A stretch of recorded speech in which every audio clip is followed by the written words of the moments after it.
Buenas tardes, buenas noches, buenos días, según nos escuchen. Bienvenidos a esta edición especial de Ingeniería Química en 5. Debido a que, bueno, en nuestro país y en varias partes del mundo durante esta fecha se celebra el Día de Muertos y festividades alusivas, Halloween o similares según la región donde nos estén escuchando. Bueno, quisimos hacer un programa especial, no de Día de Muertos per se, pero sí aludiendo a qué cosas en la ingeniería química, que en su momento fueron muy exitosas, acabaron siendo dañinas, tóxicas, nocivas para la salud o para el medio ambiente. Finalmente acabó siendo un evento terrorífico, algo que podría haber sido interesante para resolver algunos problemas y que, como vamos a ver en lo que vamos a platicarles, muchos de estos casos fueron útiles por muchos años en la vida cotidiana y acabaron siendo una cuestión de salud, de toxicología, de impacto ambiental y finalmente un evento terrorífico en nuestra vida diaria y en nuestro trabajo. Como en todas las emisiones, nos acompaña Gabriel, Juan José, Hola a todos. César Hola a todos. y Eduardo. ¿Qué tal? Saludos a todos. Pues un gusto volvernos a encontrar aquí en esta edición especial después de nuestro receso que estamos tomando al cerrar nuestra primera temporada de programas consecutivos. Y bueno, quisimos encontrarnos en esta ocasión a propósito de esta fecha que ya he hecho mención. La dinámica en esta ocasión quizá va a ser un poco diferente a la que están ustedes acostumbrados, que solamente suele ser preguntas detonantes y vamos comentando todos. En esta ocasión cada uno decidimos tomar uno de estos ejemplos tóxicos, nocivos y venenosos en la vida diaria y platicar cómo cosas que en su momento fueron grandes casos de éxitos de la química y la ingeniería química, hoy día son elementos, productos prohibidos en la vida diaria. Y entonces, pues vamos a empezar con Juan José. ¿De qué es el caso que tú nos vas a platicar? Hola, ¿qué tal? Bueno, pues yo precisamente vengo a platicar de un caso que pues fue muy sonado. Pues todos seguimos pagando las consecuencias Ay, de este caso todavía. Yo creo que por otros 50 años más, pero bueno, hasta más. Bueno, pues resulta, yo le voy a contar un poquito acerca de este suceso, pues prácticamente eh, fue... eh, fue cuando pues se sintió la necesidad. Ya hemos visto que pues muchas de las cosas, de las innovaciones que se tienen, pues comienzan con una invención. Entonces, todo comenzó pues con la parte de que las personas tenían la necesidad precisamente de, pues, de tener sus alimentos refrigerados.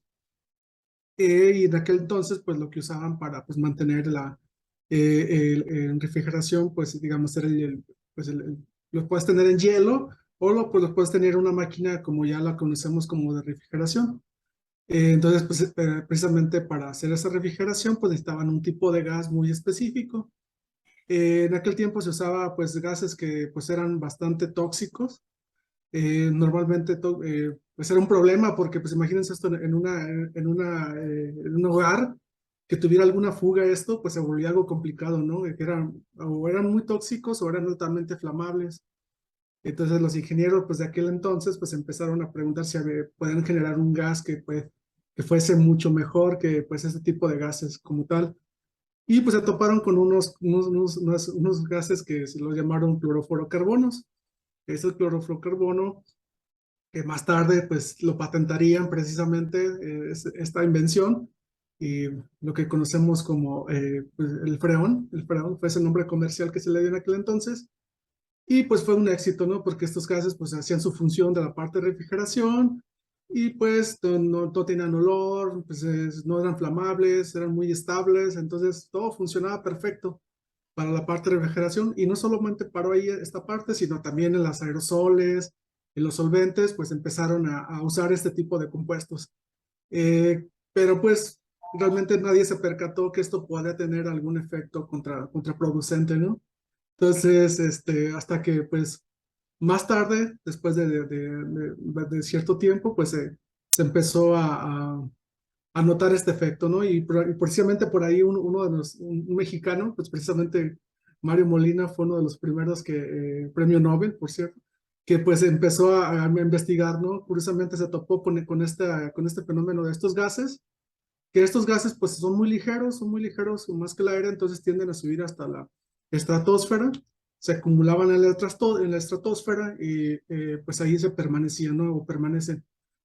El problema de esto pues vino que precisamente estos tipos de compuestos tienen, pues, digamos, en su constitución una molécula de cloro, sí, un átomo de cloro. Entonces, esta parte, en la estratosfera, pues los rayos que provienen precisamente del Sol, pues con cierta longitud de onda, en un rango del ultravioleta, pues podían desprender ese cloro del compuesto y ese pequeño, pues digamos, átomo reaccionaba inmediatamente con algo que está en la estratosfera que nos ayuda pues a todo mundo, ¿no? Que es la capa de ozono, que es pues el gas, el ozono. Entonces, este átomo reaccionaba con el átomo de ozono y pues lo desintegraba pues formando monóxido de cloro y el oxígeno. Entonces, iba debilitando poco a poco pues esta pues famosa capa que nos protege de esos rayos pues dañinos, ¿no? Propiamente. Entonces, en aquel tiempo pues empezó a hacer investigación acerca de esto y pues se concluyó que se estaba creando un agujero, ¿no? Un agujero en la capa de ozono. Entonces esto, pues imagínense que nos lleguen propiamente todos los rayos así directamente del sol, pues empezaban a ocurrir pues ya fenómenos que conocemos como son el cáncer, ¿no? El cáncer de piel, cataratas, un desastre, ¿no? Es un desastre completamente para toda la humanidad, no solamente para algunos. Esto pues ha traído muchas consecuencias. Más allá también pues de un efecto que ya conocemos que es como el efecto invernadero, que también estos compuestos pues tienen pues alto también poder pues, de generar este efecto invernadero. Entonces es un desastre completamente esto, ha ocasionado miles de vidas, yo pienso. E inclusive pues se cree que esta persona que los inventó tuvo un impacto tan grande en la humanidad en toda la historia de la Tierra como ninguna otra especie la ha tenido. Entonces es un efecto que todavía hoy seguimos desde el protocolo de Montreal que se prohibió precisamente el uso de estos compuestos precisamente por esto.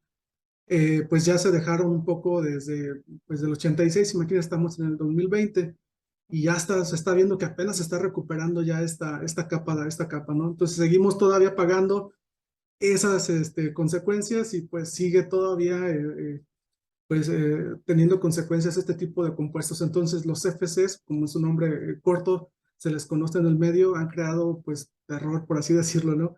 Algo de lo que pues muchas veces pues, como algo tan sencillo que solucionó pues algo, o se pensó que iba a ser algo pues benéfico para todos, y en un inicio pues así lo era completamente, ¿no? Era como la molécula perfecta, pero terminó siendo el villano de toda esta historia, ¿no? Que lo van a contar pues todas las generaciones que vengan pues delante de nosotros. Entonces, esta es la historia terrorífica pues que yo les traía a contar, porque sí es un impactante cómo sucedió esto, cómo pues en la historia nos ha afectado, ¿no? Completamente. Y finalmente, Juan José, ¿sí están prohibidos completamente? ¿Alguien los sigue usando o ya no existen en nuestro mundo? No, todavía lo siguen por ahí usando, pero ya sí están prohibidos ya por ley, por así decirlo, ya en el protocolo de Montreal, pues ya ahí fue donde se dijo, ¿saben qué? Ya estos compuestos todavía no. Todavía hay otros compuestos pues que se usan, pero pues ya se tienen ya más cuidado pues de su manejo. Antes pues como lo usaban, imagínense en un aerosol, no sé,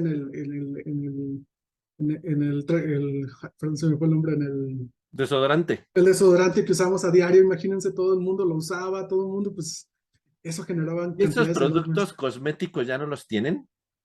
Ya no, ya sustituyeron por otro tipo de compuestos que ya no, pues precisamente por esta problemática que ya hoy en Bueno, día estaba ya. preocupando que el que me puse en la mañana. No, Y en ya. 20 años, y en 20 años vamos a hablar del de ahorita, ¿no? Ah, bueno, Entonces, probablemente. Sí, sí, exactamente. Sí, siguen teniendo ciertos problemas, pero estos compuestos sí eran muy perjudiciales para la capa de ozono. O sea, la capa de ozono era la que sufría todas las consecuencias. La capa de ozono es la que nos cuida de Y todo, finalmente eso todo. también incrementó mucho el cáncer de piel, ¿no? El cáncer de piel y las cataratas normalmente por ese tipo pues de rayos que nos llega directamente sin mayor filtro, pues eso es lo que ocasiona pues bastantes personas que se queden ciegas también por ese tipo de consecuencias. Entonces, finalmente, la ingeniería química no siempre es exitosa, ¿verdad? Sí, ahí pues prácticamente se debió de haber puesto el principio este que normalmente los ambientalistas tienen, que es pues, el principio precautorio de vas a crear algo, pero pues mide las consecuencias que va a tener más adelante, ¿no? Si hagas, cuánto va a afectar. Bueno, aquí ya veremos en los otros casos que ha Sí, sido similar casos de éxito rotundos y acaban sí, siendo un verdadero desastre. Muy bien, Juan José, gracias. sí. Lalo, ¿tú qué nos vas a contar? Híjole, yo voy a platicarles un tema que por supuesto todavía no ha finalizado, es el glifosato. Es un agrotóxico, bueno, a lo mejor ya lo estoy clasificando, vamos a decir que es un herbicida. Y ahorita hay mucha controversia, sobre todo aquí en México, ahora sí que por muchos de los efectos y causa de enfermedades que se le han encontrado. Digamos, para hacer la plática amena y tratar de platicar la manera de cuento como lo hizo Juan José, pues es que en realidad el glifosato también tiene una historia que de inicio parecía bastante buena, porque pues obviamente el mundo está totalmente dependiente de los cultivos agrícolas y demás, y pues bueno, una lucha, digamos, continua con las personas que se dedican a la agricultura es pues, tratar de combatir lo que conocemos como mala hierba bueno, sí, vamos a dejarlo así. Existen muchos términos científicos para referirnos a la hierba que crece de manera colateral al propio cultivo que hace el agricultor. Digo, más allá de que esa hierba pueda ser buena o pueda ser mala, pues la intención es tratar de quitar esa hierba para que no compita de manera directa por los nutrientes a las plantas o a las hierbas que tú efectivamente quieres crecer. Entonces, pues bueno, es problema de toda la vida y hay muchísimas alternativas orgánicas, inorgánicas y demás, ¿no? Aquí el detalle es que de manera tradicional los herbicidas, muchos o la gran mayoría no eran tan selectivos. ¿A qué me refiero? O sea, tú echas el herbicida, ponías en contacto el herbicida con la hierba que querías y pues se llevaba lo que querías y lo que no querías. Y muy probablemente se llevaba, aparte de las hierbas, se andaba llevando a demás animalitos y demás, ¿no? Entonces, pues bueno, por ahí se tenían graves problemas en ese sentido. Por ahí de los años 70, Bayer o Monsanto, que es que actualmente como se le conoce, bueno, Bayer es Bayer y una de las empresitas que posee Bayer es Monsanto, desarrollaron el glifosato. Bueno, no empresitas, no, pues ya quisiera yo trabajar ahí, ¿verdad? Pero bueno, o a lo mejor no después de lo que les voy a platicar. Desarrollaron el glifosato por ahí de los años 70. La ventaja así de primera mano es que era altamente selectivo, o sea, a lo mejor no es la idea tratarlo en términos bioquímicos, pero particularmente entraba en la ruta metabólica de las hierbas para producir algunos aminoácidos. Entonces, si la hierba a la que tú atacaste con el glifosato no produce esos aminoácidos, pues evidentemente va a morir. Bueno, particularmente hay una ruta metabólica que interrumpe, ¿no? Entonces, bueno, mata la hierba y demás, entonces está súper bien porque tú dices, mira, yo te propongo este herbicida, lo vas a echar, va a arrasar con todas las hierbas, con todas las plantas, vamos a pensar en un baldío que está totalmente contaminado de hierba. Y pues está súper bien porque pues, podemos convivir ahí, animales, humanos y demás. Y si yo sé que esa ruta metabólica no la tienen los otros animales, no la tienen ratas, gatos, perros, humanos, etcétera, pues yo digo, bueno, pues en principio ese compuesto químico que interrumpe esa ruta metabólica, pues no me va a afectar a mí, se va a ir selectivamente a las plantas. Aquí el detalle es que, pues bueno, eso es en principio a dosis bajas. Digo, tan maravillosa era la idea que la ONU lo clasificó como pues, potencialmente cancerígeno, pero lo colocó dentro del grupo, ellos llaman grupo 2A, donde están muchísimas otras cosas pues, que son potencialmente cancerígenas, que si las carnes rojas, que si los embutidos, que si esto, que lo otro. Entonces dices, pues le puse el glifosato y listo, y pues vamos a echarle, ¿no? Entonces, entre que en apariencia no era tan tóxico, y que podía competir de manera directa con otros cancerígenos, pues. Y la producción, por ahí me parece, a lo mejor me estoy equivocando en este dato, pero cercano de los 90s y 2000s, pues la patente se abrió, entonces era tan bueno el producto, entonces empezó a producir a destajo, paz, todo, todo, todo. Entonces era glifosato aquí, glifosato allá y todas las tierras llenas de glifosato. ¿Cuál fue el detalle? Que fue tan excesivo el uso, pues que ya como que ya un poco preocupados de tanto dijeron, oye, pues ¿dónde va a ir a parar tanto glifosato? Pues yo le estoy echando y sí me estoy eliminando las hierbas, pues sí, pero ¿y ese dónde va a parar? Ah, pues bueno, no nos vamos tan lejos aquí en Campeche que se produce mucha miel y mucha soya, pues digo, hablo localmente por dar un ejemplo rápido, empezaron a hacer pruebas de orina con los agricultores, pruebas de demás, entonces pues ya, o sea, los límites que permisibles recomendados de glifosato pues estaban súper arriba. Y no nada más aquí en Campeche, eso pasó en todos lados, en Estados Unidos, en muchas partes de Europa. O sea, digo, ahorita particularmente el glifosato, particularmente Bayer a través de Monsanto tiene más de 100,000 demandas contra el producto que en su momento distribuyó Bayer, que era Roundup, si mal no recuerdo. Entonces empezaron a acumular tanto los estudios como tal, científicos para investigar las, este, el- ahora sí que los efectos colaterales del glifosato. Y se comenzaron a incrementar las demandas en contra de Bayer. Entonces, pues bueno, digamos, es algo que todavía no termina, es algo que todavía está en proceso, pero cada vez los compendios, ahora sí como si fuera un compendio de investigaciones científicas, pues va incrementando. O sea, de hecho, es un compendio bastante famoso que se llama Antología Toxicológica del Glifosato, y van mil y cacho artículos así científicos donde se habla de, pues es que te produce alteraciones en el sistema nervioso central, si una persona que está esperando a un bebé entra en contacto con cierta cantidad de glifosato, pues el niño va a nacer con ciertas malformaciones, con cierto deterioro en el sistema nervioso. Entonces ahorita está prohibido en muchísimos, bueno, aquí en México todavía no está 100% prohibido, pero en algunos países de Europa, Alemania, Francia, Italia, Luxemburgo, por nombrar algunos, está totalmente prohibido. Entonces, pues justo como decía Juan José, lo que de primera mano parecía bastante bueno, pues resultó ser no tanto,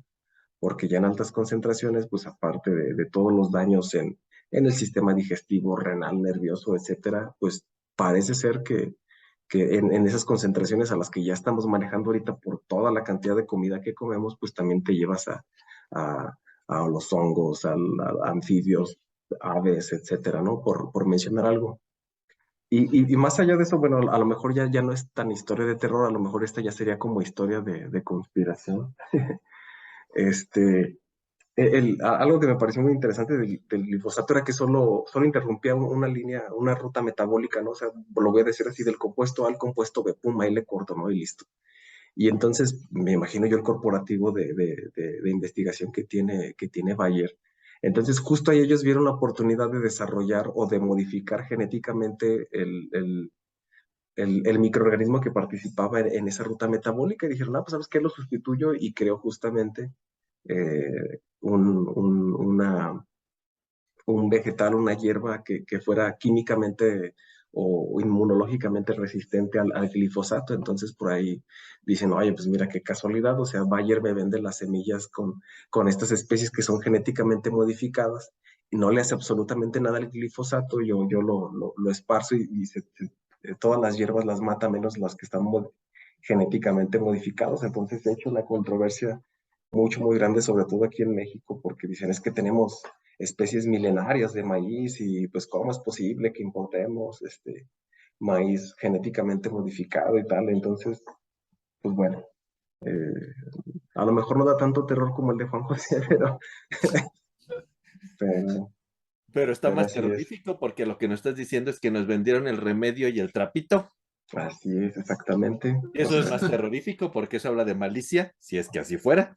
si es que si fueron, así que pues solo ellos saben, ¿no? O sea, ahora sí que como hubo los Wikileaks y algo así, o sea, hay tantas demandas y tanta investigación alrededor de Monsanto y de Bayer que hay como Bayer Leaks, ¿no? Monsanto Leaks, o sea, muchas investigaciones de, ay, es que mira, aquí ustedes sí sabían y dicen que no, y no, entonces hay un relajo ahorita O sea que legal es en más ese sentido. terrorífico todo eso que el mismo producto, como ya Gabriel también veremos, ¿verdad, Gabriel? Mm, Pero, Así es. ¿y tú en tu opinión, Lalo, piensas que en realidad las empresas sí saben de esto? ¿Son conscientes o en el camino lo descubren y pues ya que sigue el negocio? Híjole, pues yo siempre trato de ver la buena voluntad de la gente. Digo, bueno, pues a lo mejor no se dieron cuenta, ¿no? Ya en el Y, camino salió la investigación. pues sí, y es que, híjole, digo, si quisiéramos que nada causara, o sea, hay veces pienso yo que hasta los propios procedimientos tradicionales y orgánicos y demás tienen ciertos, vamos a decirlo así, ciertos efectos colaterales, cuanto más cuando nos ponemos a experimentar con compuestos ahí súper raros, ¿no? O sea, no sé, se me hace como súper malévolo pensar que te venden el remedio, y la enfermedad y la medicina. Puede ser, pero yo, híjole, quisiera pensar que la gente no es tan mala. O sea, Ya ves que eso dicen de las farmacéuticas, ¿no? sí, totalmente. Puede ser, ahora sí que solo ellos saben. Hay que hacer el guacamayalix. Ahorita que está de moda. Bueno, no es terrorífico como el de Juan José por el impacto en el mundo, pero hay cosas detrás de esa historia que son turbias y que si fueran malignas, es más maligno que el otro. Sí, y a lo mejor no es tan terrorífico porque, o sea, es bastante nuevo, pero si nos ponemos a pensar cuánto glifosato ha permeado a los mantos acuíferos, cuánto glifosato queda ahí, ahora sí que estancado en los sustratos, demás, entonces a lo mejor ahorita no se alcanza a ver y dices, ay, bueno, pues sí, a lo mejor nacen con daño en el sistema nervioso, a lo mejor es como digamos en el corto plazo, pero en el largo plazo puede ser un cuento así como el que platica Juan José. Ojalá De que que lo no, vayamos a pagar por muchas generaciones, ¿no? como el Fobaproa, así. Oh, puras cosas de terror están sacando. Así es. Bueno, muy interesante. Yo creo que todos alguna vez hemos comido un delicioso omelette en una cacerola de teflón que no se nos pega, o un rico hotcake, o un waffle. ¿Y qué hay de terror detrás de eso, Gabriel? Oh, pues, como diría Eugenio Derbez, una historia horrible, horrible de contar. Sí, bueno, justamente voy a hablar del teflón, bueno, más concretamente de los PFAs, ¿sí? Que son, bueno, los PFAs son sustancias perfluoroalquiladas, en pocas palabras son átomos o cadenas largas de carbono con flúor, ¿sí? Y estas sustancias se utilizan para producir, pues, una gran cantidad de productos, sí, teflón es uno de ellos, pero incluso también se utiliza para dar cierto tratamiento a cajas de pizza, envases de verduras, impermeables, etcétera, etcétera. Entonces, no solo en el teflón. Como ustedes saben, pues bueno, el átomo de flúor pues forma compuestos muy estables, muy estables. Entonces, cuando tenemos cadenas largas, en este caso, pues se forman compuestos que no son biodegradables, ¿sí? Entonces, la toxicidad de los PFAS ya se conoce desde hace mucho tiempo, pero realmente pues no había sido pues muy estudiada o no se le había dado mucha importancia, ¿sí? El problema de estos PFAS es que son sustancias tan estables que no son biodegradables, ¿sí? Por eso se les conoce como químicos eternos, ¿sí? De hecho, la mayoría de las personas, el 99% de la población del mundo, tienen su sangre PFAs, ¿sí? ¿Y cuál es el problema de estos PFAs? Que, bueno, son causantes de cáncer y algunas malformaciones o mutaciones, principalmente en fetos, ¿sí? Principalmente los niños tienen mayores cantidades de este tipo de sustancias. Entonces, como les comentaba, ya se conocía toxicidad de los PFAs, ¿sí? Pero realmente, pues, no se le había dado mucha importancia digamos, a esta toxicidad, porque no es un compuesto que, digamos, tradicionalmente la población esté expuesta. ¿Cuándo fue cuando empezó a verse un poquito, o se empezó a estudiar un poquito sobre este tipo de sustancias? Pues ocurrió, de hecho, con la compañía DuPont, por ahí a principios de finales de los 1990 y principios de los 2000, en un caso de contaminación por un compuesto que se llama PFOA, ácido perclorohidroxi, ¿sí? Entonces, como les comentaba, ya se conocía toxicidad de los PFAs, ¿sí? Pero realmente, pues, no se le había dado mucha importancia. Ácido percloro octanoico, ¿sí? Que de hecho es la materia prima para producir el teflón, ¿sí? Esto ocurrió en Estados Unidos, que se supone que Estados Unidos tiene leyes medioambientales muy estrictas y demás. Bueno, eso ocurrió en Ohio, y bueno, ¿qué era lo que ocurría? Pues bueno, DuPont tenía una pequeña planta ahí, que, bueno, ni tan pequeña, que producía, eh, pues digamos, el teflón. Sí, no era una planta reciente, era una planta que llevaba operando ya décadas, desde los 80, 60, no recuerdo ahorita exactamente bien, pero ¿cuál es el problema digamos, de esta cosa? Que bueno, DuPont tiraba el PFOA, eh, o residuos de PFOA al río, ¿sí? Era el río Mississippi, si no me recuerdo. Y pues bueno, la gente vivió mucho tiempo consumiendo agua de ese río, ¿sí? Entonces la gente de ahí pues experimentaba malformaciones, enfermedades, sangrados, y pues nadie se le ocurría pensar que pues bueno, era por el PFOA que estaban tirando ahí. ¿Cuándo surge todo esto? ¿Cómo empieza todo esto? De hecho, recomiendo que vean la película, creo que se llama Dark Waters, donde aparece Mark Ruffalo, creo. Bueno, Hulk. Sí, es más fácil. Entonces, de hecho, justamente cuento un poquito la historia. Básicamente no se empezó a investigar un poquito sobre esta toxicidad o indagar un poquito más hasta que un granjero de ahí, de la localidad cercana a Dupont, pues empezó a ver que muchas vacas, un centenar o no recuerdo, eran bastantes decenas de vacas, empezaban a morir, ¿sí? Y la mayoría de esas vacas tenían serios problemas de malformaciones o cáncer, ¿sí? Entonces, ¿qué es lo que ocurre? Pues bueno, este granjero va y acude con un abogado, sí, Rod Beadle, que es un abogado ambientalista que irónicamente, y eso en la vida real también pasa en la película, se dedicaba a defender a las empresas petroquímicas como DuPont, ¿sí? Digamos que este abogado se pasó al lado oscuro, ¿no? Entonces, ¿qué es lo que pasa? Pues bueno, el granjero le cuenta y este abogado pues empieza a investigar sobre todo, bueno, cuáles son las posibles causas de que estas vacas estén muriendo, ¿sí? Entonces se da cuenta de que pues todas esas vacas, y no solo las vacas de ese señor, sino de otras personas, pues habían estado ingiriendo agua del río Mississippi, ¿sí? Entonces cree que el problema pues puede ser pues ahora sí que lo que es pues el agua como tal, ¿sí?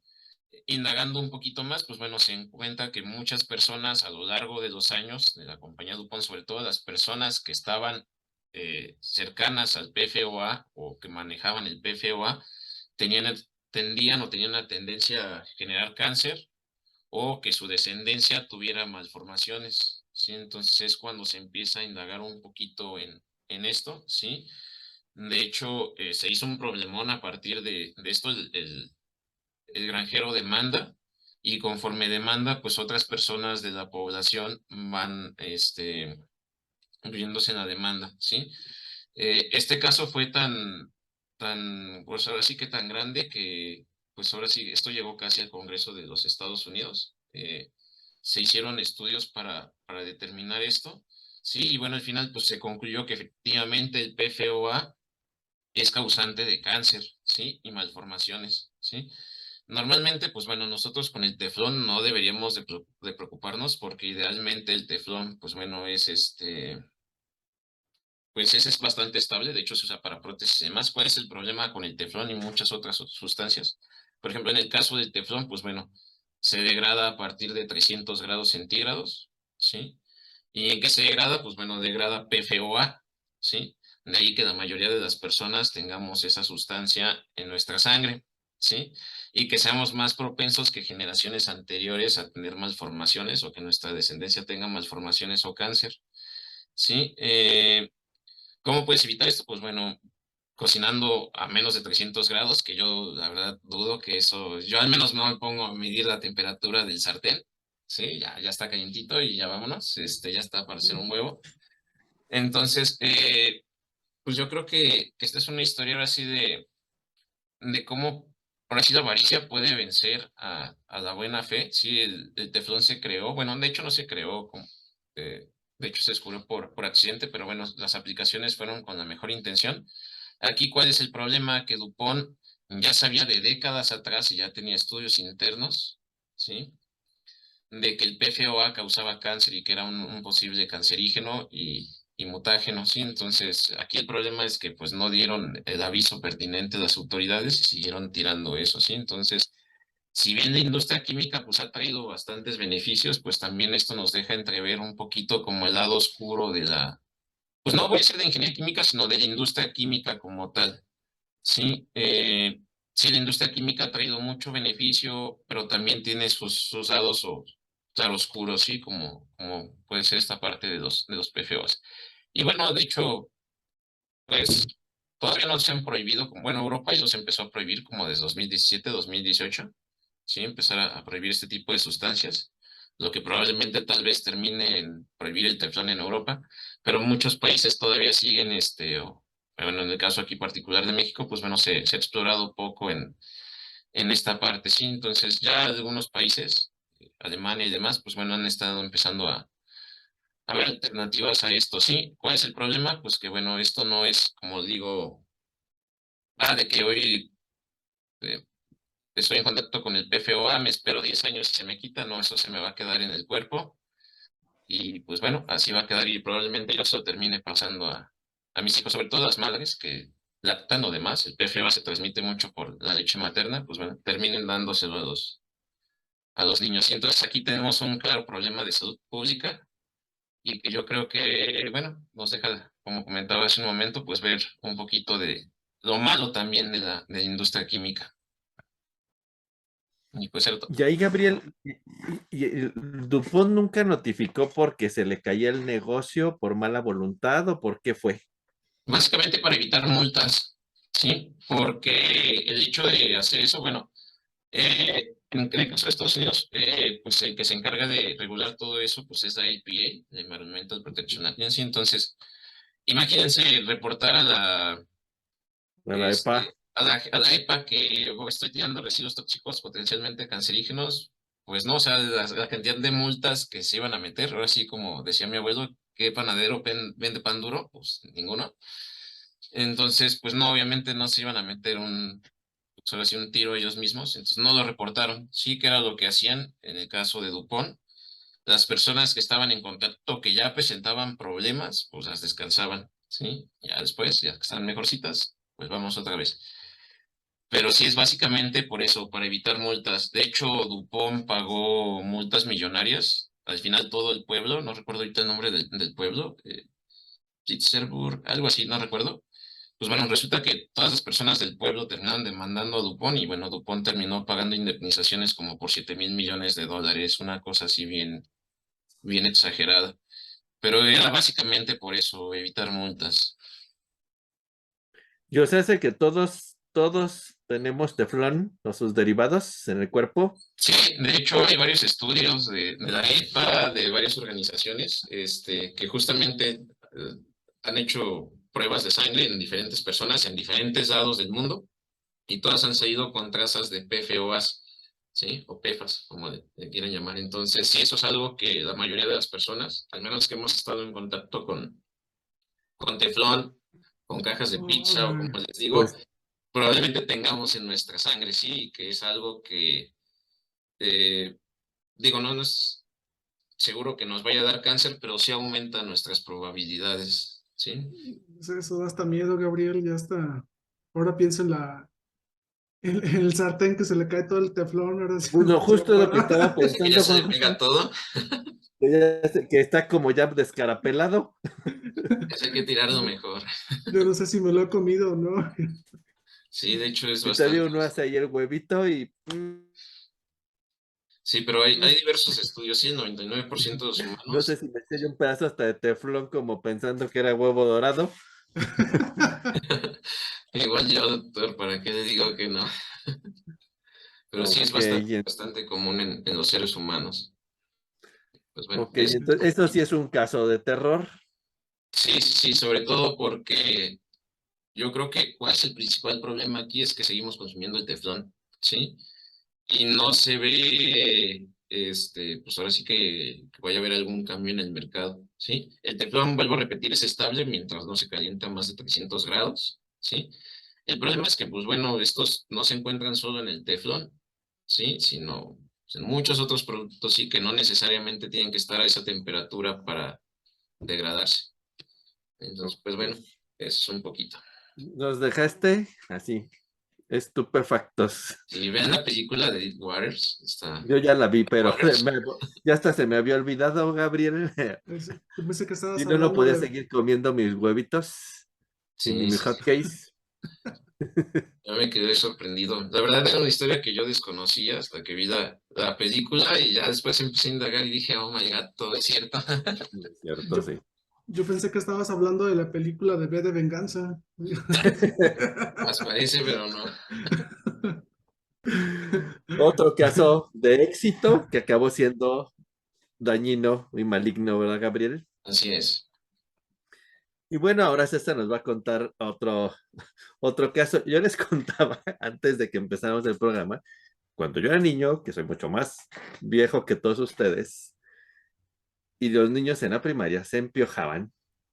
¿Qué hacían las abuelas? Pues iban bueno, no había Oxxos, en mi época todavía no existían, eran tiendas así como en las calles, las misceláneas llamaban, ¿verdad? Así una tiendita. Y entonces pues llegabas al señor y le decía, me da 10 pesos de DDT.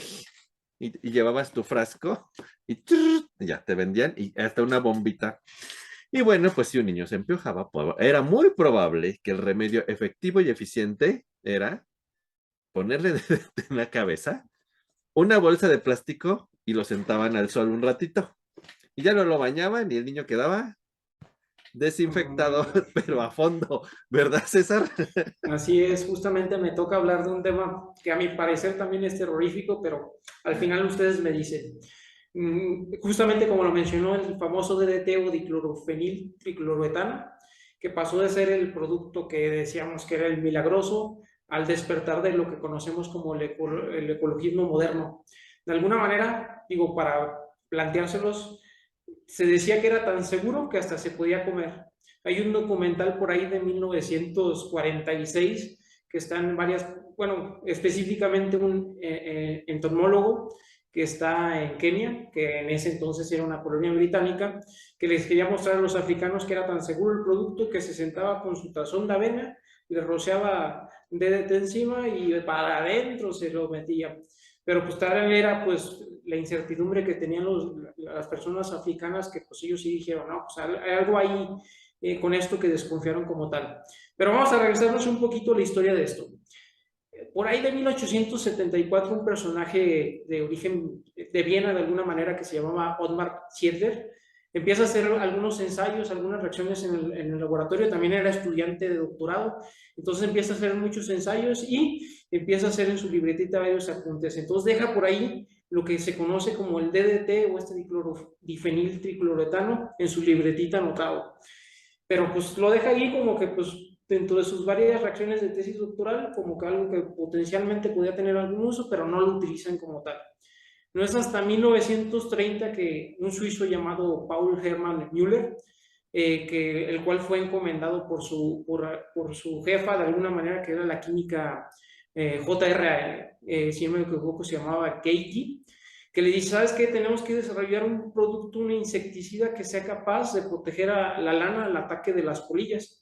Entonces le dice, pues ayúdame a hacer esto, ¿no? Y dice, órale, vamos a buscar cuál es el potencial insecticida. Y empieza a experimentar y se encuentra con estos apuntes del bienes y dice, bueno, ¿por qué no utilizar esto? Entonces Ziegler de alguna manera lo utiliza, ve que es un potencial insecticida letal, que es persistente hasta en dosis muy, muy pequeñas para los insectos como tal. Entonces podría utilizarse para matar a los insectos como tal y proteger las lanas, proteger de alguna manera también los plantíos.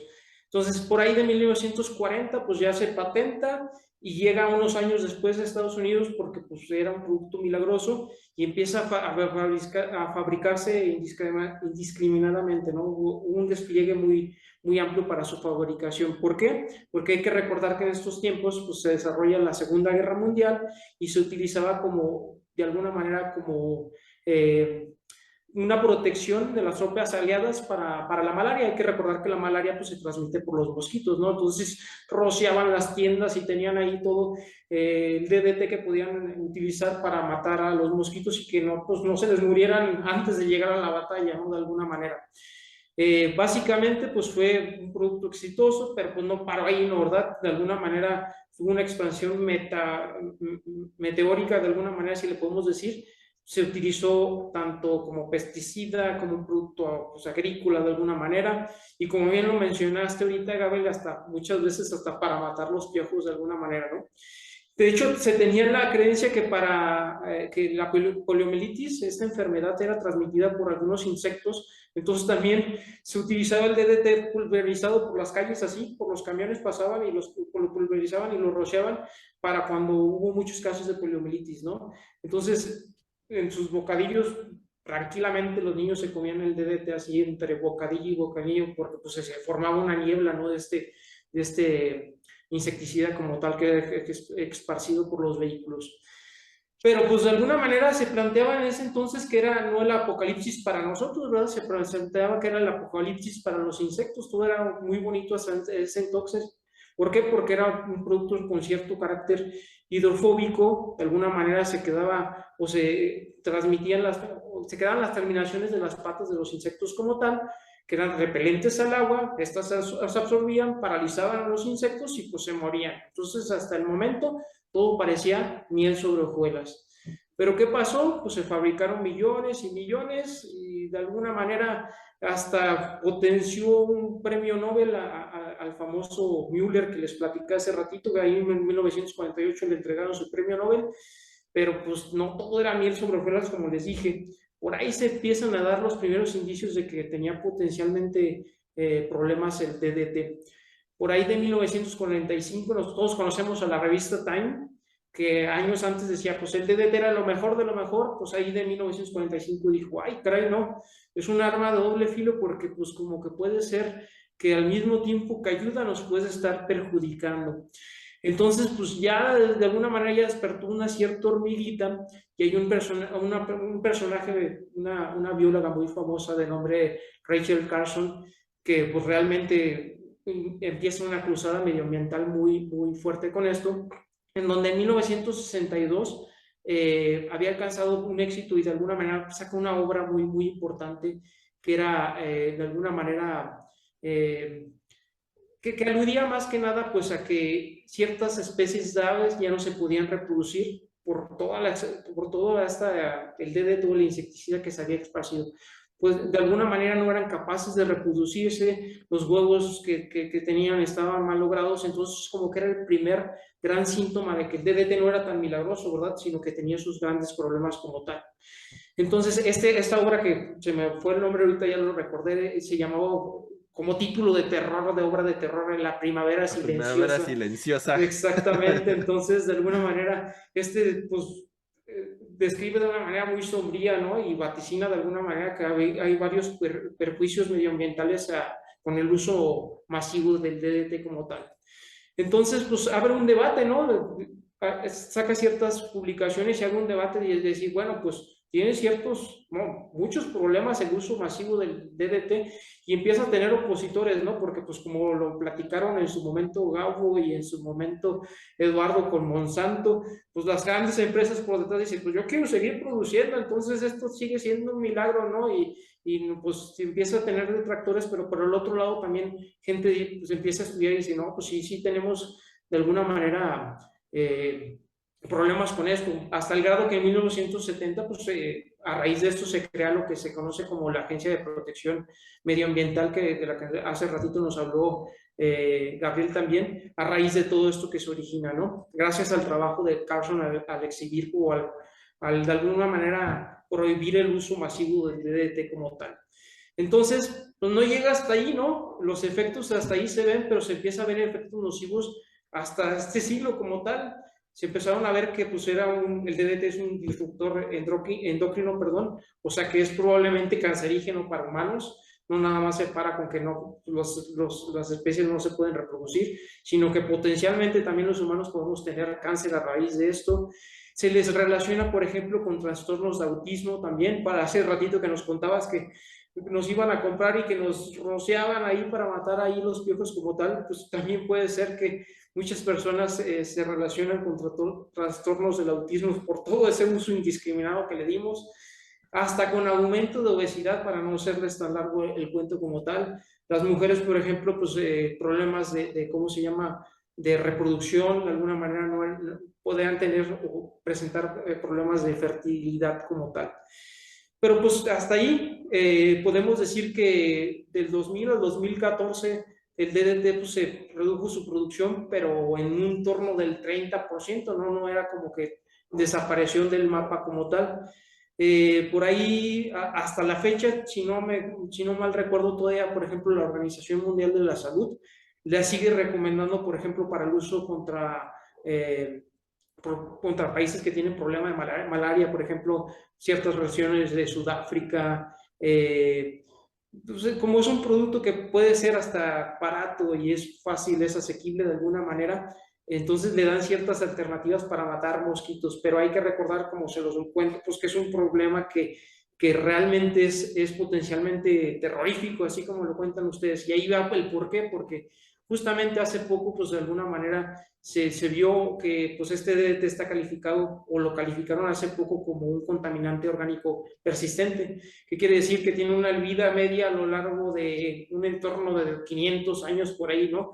Y que pues de alguna manera es difícil de eliminar como tal, y con todo lo que les digo, que con problemas que se pueden presentar, pues a lo mejor los efectos no los vamos a ver tampoco ahorita tan justos, ¿verdad? Pero los efectos a lo mejor los podemos también ir viendo a futuro como tal, y esa es la parte terrorífica de esto, que todavía no logramos, a pesar de que ya vimos el panorama, ya se creó una agencia de protección ambiental a raíz de todo esto, todavía no logramos decir, pues, ¿por qué no erradicar esto? Que sí tuvo su parte medianamente buena porque puede ayudar a combatir ciertos problemas, pero también tiene un potencial terrorífico, maligno por ahí, que nos puede originar algún problema al ser humano, a las especies, a muchas cosas. Y entonces ya está completamente prohibido, César. No, es lo que les comentaba, que hasta la fecha, pues la OMS dice, pues todavía lo podemos utilizar porque es barato y asequible, entonces no está del totalmente prohibido. Hay ciertos países, y ciertamente es buena pregunta, que sí, pues lo esclarecieron o lo prohibieron en su uso, pero hay todavía muchos países a nivel mundial que no. O sea, como que nada más están como que, digamos, limitaron su uso, pero no está prohibido. En México ya no hay, ¿no? Creo. En México no, pero digo, recordando un poquito la historia que hace ratito contaste, a mí me tocó también, o sea, a mí me tocó, y de alguna manera también recordando que llegábamos a la casa y veían algún insecto y echaban toda la botella de DDT por una cucaracha. Y la bomba. Y era un olor muy característico, no sé si lo recuerdan. Justo ¿no? era lo que te iba a decir hace rato, que decías que se lo tomaba el señor pues yo no sé cómo, porque tiene un olor súper penetrante y no era amigable, el olor del DDT era muy fuerte y muy penetrante.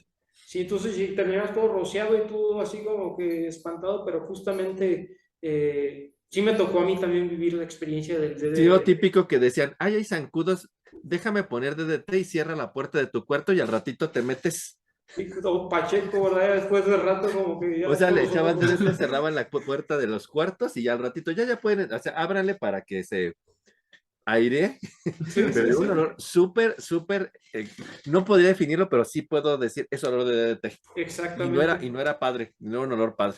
No, justo.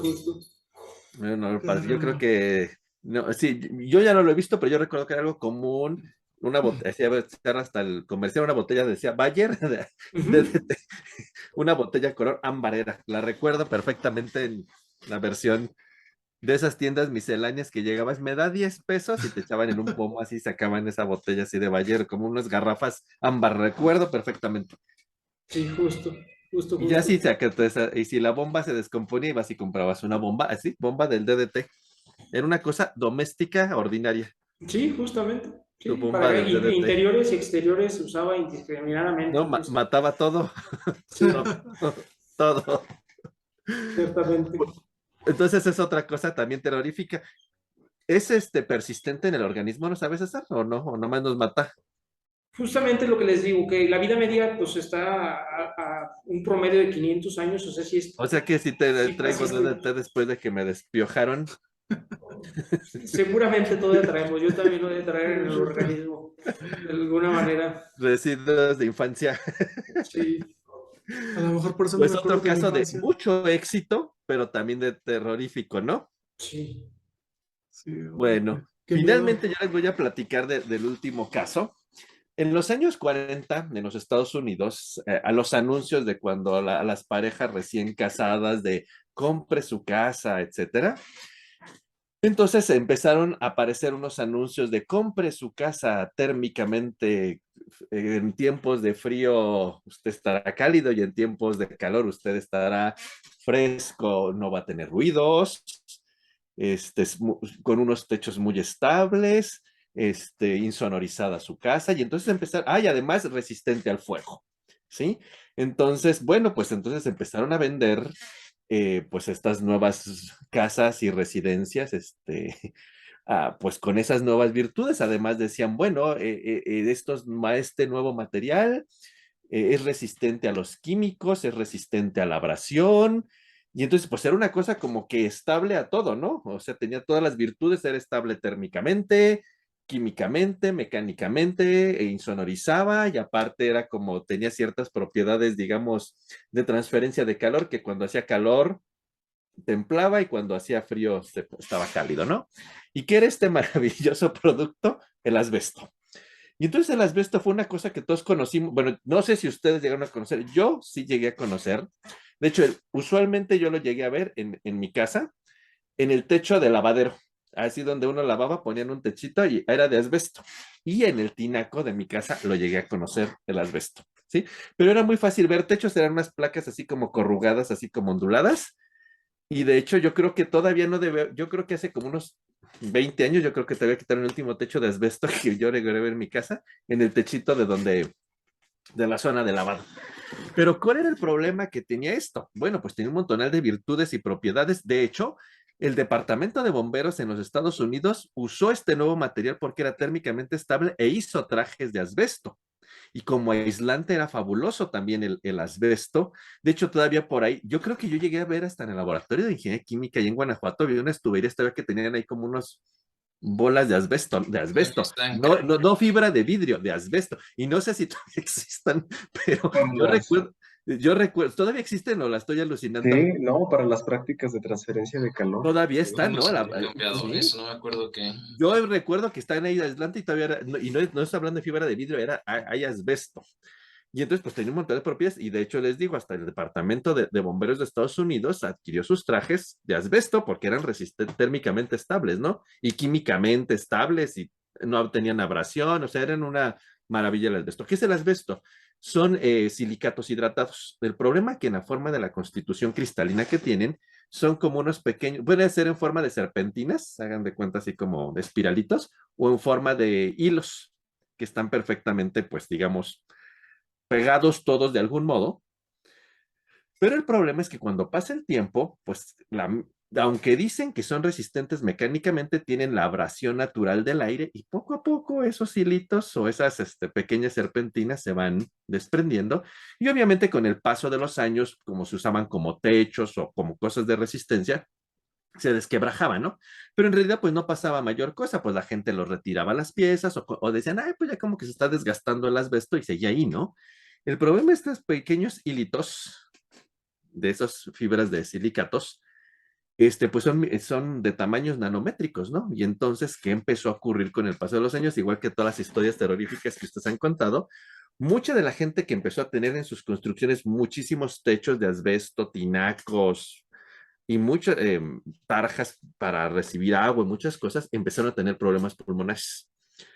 Y entonces el problema era, bueno, pues qué era lo que estaba pasando, ¿no? Y entonces una de las cosas que empezaron a descubrir es que se empezaban a tener fibrosis en los pulmones. Y entonces fue tanta gente que, pero una fibrosis muy rara, porque en esa zona del pulmón, en la pleura, no ocurre fibrosis, salvo pues que tengas como una operación o un problema grave pulmonar, te da fibrosis, pero era una fibrosis muy particular, a tal grado que la Sociedad Médica de Estados Unidos empezó, ya cuando más adelante descubrieron que lo que encontraban en la fibrosis eran de pequeños depósitos de estos hilos de asbesto, pues lo empezaron a llamar asbestosis, que era una fibrosis específica causada por el asbesto, ¿no? Y mucha gente empezó a reportar eso, porque de hecho en muchas naves industriales también se construían con asbesto por la propiedad de ser resistente al fuego, sobre todo en industrias químicas donde había problemas o posibles problemas de explosividad o fuego, se empezaban a construir con asbesto, ¿no? Y entonces, en ese sentido, pues mucha gente empezó a presentar este tipo de problemas cuando el producto había sido una maravilla por todas sus propiedades térmicas, mecánicas, químicas, no abrasión, insonorización, etcétera, ¿no? Y entonces se usaban para protección de fuego, en lugares explosivos, para aseguramiento térmico, por ejemplo. Y entonces también empezaron a reportarse gente que presentaba un tipo de cáncer muy, muy particular, ¿no? De hecho, tiene un nombre raro, se llama mesotelioma maligno, que es un tipo de cáncer que se da en toda la pleura. Y también es un problema directamente asociado a los pulmones y también era generador de cáncer pulmonar. O sea, gente que en su vida había fumado presentaba un cáncer muy parecido a la gente que fumaba. Entonces, te causaba problema de fibrosis en pleura, aparte de la fibrosis, te podía generar en cáncer en el mesotelio y aparte te podía generar cáncer directamente de pulmón, como si hubiera sido fumador, porque inhalabas en realidad todo el problema. Entonces, ya cuando se empezaron a hacer como los estudios ya muy detallados a nivel médico, pues se dieron cuenta que el problema es que el asbesto flota, literalmente se queda infinitamente, es tan ligero que está flotando en el aire como el polvo, no va de un lado para otro, puede caer, se levanta, caminamos, lo levantamos nosotros y aspiramos todos esos, exactamente, aspiramos todos esos pequeñísimas y minúsculas espiralitos o fibras lineales de estos silicatos hidratados, que era el asbesto, ¿no? Y el problema es que también, pues, como se usaba mucho en tinacos, pues obviamente con el paso del tiempo, pues se iban desprendiendo y pues en esa agua que podría ser para uso doméstico o inclusive uso potable en algunos casos, pues también nos echábamos el asbesto de un jalón, ¿no? En esa parte, ¿no? Entonces, pues tomado, y la versión más común era inhalado, ¿no? Porque usualmente era en techos o como en paredes para insonorizar o para la parte térmica se llegó a usar muchísimo, muchísimo asbesto, ¿no? Y sobre todo en plantas industriales, ¿no? Y más adelante, pues se estableció que aparte de que causaba fibrosis, causaba el cáncer de mesotelio, cáncer pulmonar, fue declarado también un problema en una cosa que se llama el problema de placas pleurales, que son en esa zona de la pleura se forman nódulos y entonces que te causan también problemas de expectoración grave, muchísima tos, o sea, como puras cosas asociadas similares al cáncer, ¿no? Expectoración con sangre, tos, falta de posibilidad de respirar y finalmente derivaba en fibrosis, cáncer de pulmón o cáncer de mesotelio.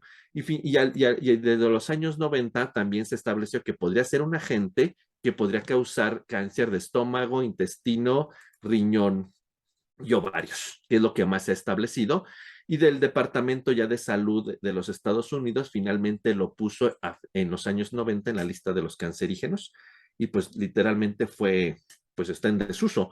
De hecho, pues gracias a eso así el anuncio creció Rotoplas en México, ¿no? Porque quitamos todos los tinacos de asbesto y pues tuvimos que sustituirlos por recipientes literalmente de plástico. Yo no sé si ese plástico sea seguro, no lo sé, es otra historia, pero sustituimos todos esos recipientes, sobre todo que era en México. Yo estoy seguro que casi todas las casas de los años 80 hacia atrás si tenían tinaco, era un tinaco, o no había otra forma. Eran tinacos de asbesto, eran como unos cilindros ovalados, me acuerdo, grandotes. Y entonces, pues era ahí muy interesante ver toda esa parte de cómo los usábamos, y entre más grande, pues uno se sentía en la casa, ay, mira, tengo un tinaco de quién sé cuántos miles de litros, que hace así, y lo presumía hasta uno, ¿no? Mi mega tinaco, ¿no? De asbesto. Y eran resistentes. Yo recuerdo que en casa de mis abuelos había un tinaco que yo lo vi de niño y lo vi hasta que lo quitaron. O sea, mucho, o sea, no estoy hablando 5, o sea, como 20 años después, y pues el tinaco estaba casi más o menos mugroso, pero nunca se rompió ni se fracturó hasta que lo quitaron. Entonces duró al menos 20 años y pues nomás más mugrosito, seguramente desgastadito, pero nunca se rompió ni nunca le pasó nada. Y también les digo, yo todavía llegué a ver unos techitos de teflón en el lavadero, en el techito de lavadero, que era muy común tener techitos de teflón. O si tenías como en un patio en tu casa, ponías un techito de teflón para tomar el fresco, ¿verdad? Con una inhalada de teflón De asbesto. en el camino, ¿no? Sí, Pero era un material que fue muy usado en las construcciones, techos, tinacos, y en los bomberos usaban trajes de asbesto. Y aparte, pues era muy usado en cuestiones para insonorizar lugares, y a diferencia del cartón de huevo, también era igual de efectivo, pero era muy problemático, sobre todo con problemas de cáncer. Entonces, algo que fue y que en su momento se vendió como casi la casa del futuro, insonorizada, térmicamente estable, que se acoplaba a las temperaturas, pues fue un problema gravísimo de cáncer, bueno, una de las causas de cáncer de pulmón, fibrosis, problemas en el mesotelio y también posibles problemas de cáncer en ovarios, estómago, riñón, y hoy día está declarado en la lista de cancerígenos, o sea, está prohibido. Yo no sé, en México yo no he visto ya nada como muy evidente que sea de asbesto, según yo, pero les digo que también en el laboratorio de ingeniería química hay algo de asbesto que existe, pero bueno, eso lo vamos a obviar, pero creo que en México sí está prohibido, y en casi todos los países del mundo ya está prohibido el uso de asbesto a pesar de sus propiedades mecánicas, térmicas y químicas, porque es estable a todo, o sea, no se descompone con casi ningún ácido lo descompone, entonces realmente es un material sumamente estable. Y es otro caso de éxito que fue muy exitoso desde los años 40 como hasta inicio de los años 90, y pues ahora pues ya es algo que no está en desuso y en que en su momento se vendía como la panacea en la construcción. Entonces, otra cuestión de un producto químico que fue súper vendido, con súper uso, y hoy día está prohibido y no lo podemos ni ver, y es otro caso también terrorífico. sí. Bueno, finalmente, muchachos, para terminar, ¿qué dirían sobre esto? Algo súper breve en dos palabritas. ¿Qué Sí. dirían para la industria química del futuro para evitar eso? Juan José, en 2 palabras. Sí, es el principio precautorio para mí sería. Lalo. Yo creo que nunca terminamos en realidad de hacer los análisis suficientes a futuro. O sea, yo creo que es como bueno, el aprendizaje. O sea, sí, sí, haces mucho, pero ya hasta que lo implementas puedes ver la consecuencia. Gabriel. Yo creo que sería evitar la avaricia, doctor. Ay, ok. César. Y yo me iría por el lado de que pues, sí hay historias de terror y todo esto, pero también dentro de todas esas historias de terror, pues también se crearon agencias de protección, ¿no? Hay un lado que de alguna manera también es rescatable de todo esto. Y como dijo, lo mencionó Eduardo, es el aprendizaje, ¿no? O sea, sobre la marcha también hay que aprender de la historia. Y que finalmente, pues esto generó toda esta conciencia ecológica y de sostenibilidad que hoy tenemos, ¿no? Y que es en la que se mueve tanto la vida industrial como la vida química. Pues para finalizar, como todos nuestros programas, muchachos, sus palabras, Juan José. Capa de ozono. Gabriel. Cancerígenos. César. Daño colateral. Lalo. Herbicidas. Y finalmente yo sería asbestosis. Así que si no sabían, si hay cosas peligrosas, dañinas, tóxicas y malignas dentro de la química, pero de mucho aprendemos de ello. Muchísimas gracias por su atención y por sus likes y sus views a este programa especial. Y ténganos paciencia, muy pronto estaremos de regreso. Saludos a todos. Saludos. Saludos. Adiós. Adiós. Adiós.